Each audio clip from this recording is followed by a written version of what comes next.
Okay, so we're going to have a look at now is our planning for our 9/11 writing. So as we go through this, we're going to have a look at a variety of things. So the first thing we're going to have a look at is what is plot and introduce the main aspects of plot. The second thing we're going to have a look at is how a short story is structured.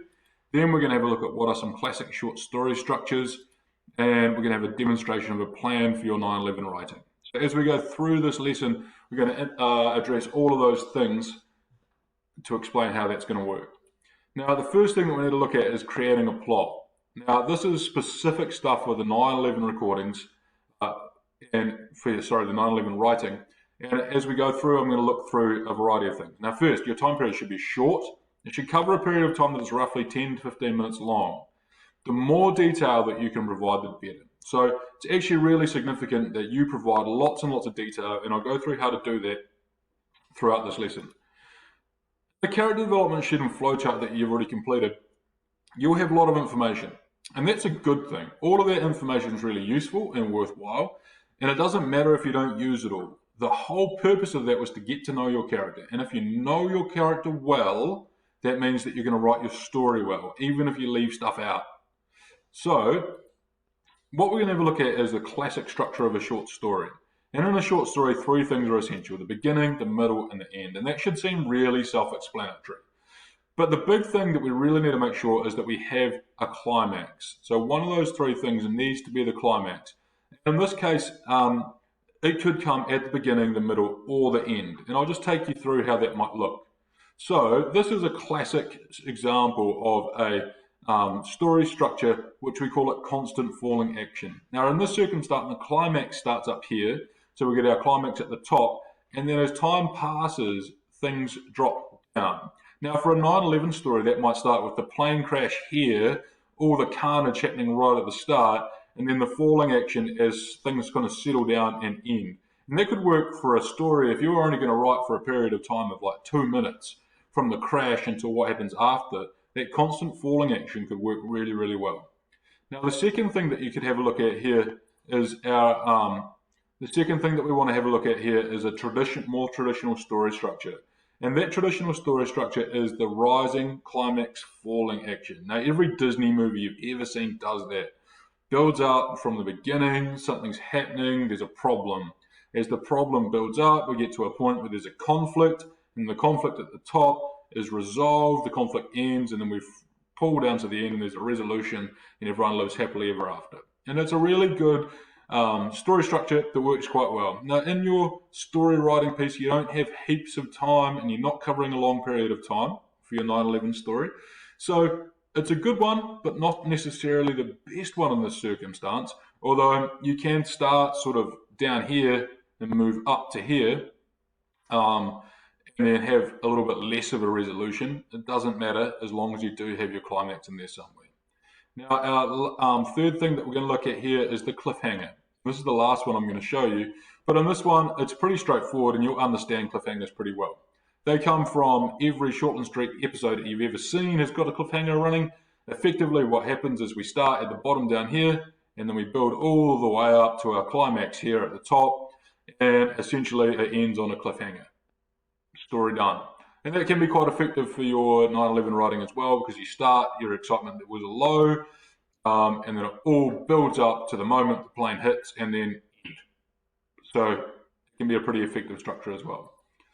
So from that point, what we're looking at, we need to do now is plan out our own story. And the basic four things you need are the beginning, the middle, the end, and the climax. And I think the best way to demonstrate that is by actually showing you one. So this is one I've done myself. So at the start, Adam is working at his job at Global Traders on the 92nd floor. Now, I've already given some really specific information about my character. His name is Adam. All right, that tells me a few basic things, mainly that he's a male, that he works at Global Traders, which is a particular company. And it's actually a real company. I looked it up, and they worked on the 92nd floor. So I just jumped on Google, typed in company on 92nd floor, who was there. Well, we had Global Traders. Now, that gives it a sense of reality, so it means that we can really hook into it. Now, I also had Adam, he sat down with a coffee and bagel after a slow start to the day. Now, the coffee and bagel things are supposed to set up this idea very clearly. Coffee, bagel, it's very New York, circa 2001. So we're getting this idea that he's having that coffee and bagel. Now, it also indicates to us that Adam left home pretty quickly in the morning. He hadn't had breakfast, so there's some pretty clear indications here. The third thing we get there is he's staring out the window daydreaming. So he's basically not particularly excited to be at work that day. Now, in the middle, I get this idea is just as he logs into his computer, he sees a speck in the distance. So he's kind of like logging into his computer, and because it's early 2000s, it's a big boxy computer, so I can give you a bit more detail on that in my writing and talk about how it's, we're talking about computers from almost 20 years ago now, so things were very different back then. We run with this idea of curiosity as the first emotion, disbelief, and then fear. So he kind of runs very quickly through these three emotions, and I'll try and illustrate that well in my story.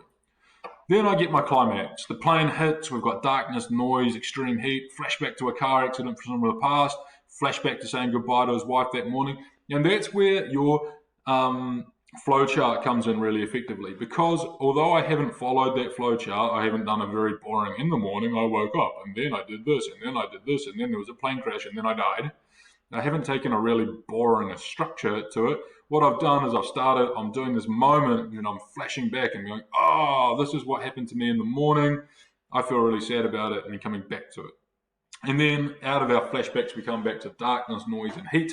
So we get this idea that effectively at the climax, a whole lot of things happen, and that's the peak of the story. Then the next thing that we get is our conclusion. So we get that shaking and shuddering of the building, screams of people around, and we got no indication of what actually happened. So it kind of ends. What I've done is, because my character dies, I've done a little postscript on the end. So because the character Adam, he dies in the Twin Towers, I've put a eulogy for Adam in the following week's paper. Now, a eulogy, if you're not sure what that means, is effectively a piece of writing which talks about the life of a person and explains how their life went. So in this case, we've got our little eulogy for Adam, and that's how we end up with the story. That's how we end our story. Now, in summary, a plan lets you know where you're headed. So you need to have a plan before you write, because it helps you to understand what direction you're headed in. If, when you're writing, you change your mind and change things up, that's fine. That's part of the writing process. That's a good thing to do. But starting off with a plan really helps. Secondly, a clear story arc or direction helps to build tension. So if you know what direction your story is going in, it really helps you to build tension and direct where your story is headed.